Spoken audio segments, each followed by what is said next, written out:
महाराष्ट्र मंत्रिमंडळाने भोर जिल्ह्यातील राजगड सहकारी साखर कारखान्यासाठी 403 कोटी रुपयांचे कर्ज मंजूर केले आहे. हा कारखाना माजी काँग्रेस आमदार संग्राम ठोकते यांचा आहे, जे आता भाजपमध्ये आहेत.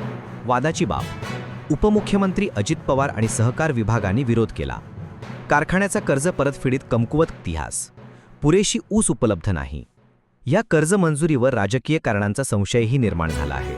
नागपूरच्या मडसवंगी भागात मुसळधार पावसात एका आई आणि तिच्या मुलाला झाडाखाली शरण घेताना विजेने वार करून ठार केले. यांचा शोध 14 वर्षीय मुलगी संस्कृती यांनी केला, जी दोघांना एका दुःखद अवस्थेत आढळले. गेल्या वर्षीच तिने आपला वडील गमावला होता, त्यामुळे कुटुंबासाठी ही आणखी एक दुःखद घटना ठरली. नमस्कार मित्रांनो, हे आहे अमोक चॅनल. आज 28 ऑगस्ट गुरुवार सकाळचे 6 वाजले आहेत आणि तुम्ही पाहत आहात प्रादेशिक बातम्या. महाराष्ट्रातील सर्व महत्त्वाच्या घडामोडी एका ठिकाणी.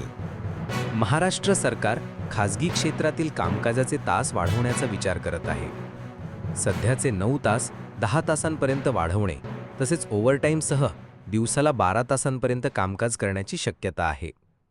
या नव्या प्रस्तावांत ओव्हरटाईमची मर्यादा वाढवण्याचा विचारही करण्यात येत आहे, ज्यामुळे उत्पादन क्षमता सुधारण्याचा उद्देश आहे. मराठा आरक्षणासाठी मनोज जरांगे पाटील यांनी पुन्हा आंदोलन सुरू केल्याने राज्य प्रशासनावर दबाव वाढला आहे. मराठवाडा आणि इतर भागांहून मोठ्या प्रमाणावर लोक मुंबईकडे येण्याची शक्यता आहे, विशेषतः गणेशोत्सवाच्या काळात. यामुळे सरकारने उपमुख्यमंत्री एकनाथ शिंदे यांची दर्या गावाची नियोजित भेट रद्द केली आहे आणि कदाचित या माध्यमातून संधी साधण्याचा विचार करत आहे. तर मित्रांनो, या होत्या आजच्या प्रादेशिक ठळक बातम्या. उद्या पुन्हा भेटूया नवीन अपडेट्स आणि महत्त्वाच्या घडामोडींनी. तोपर्यंत बघत रहा अमोक चॅनल. धन्यवाद.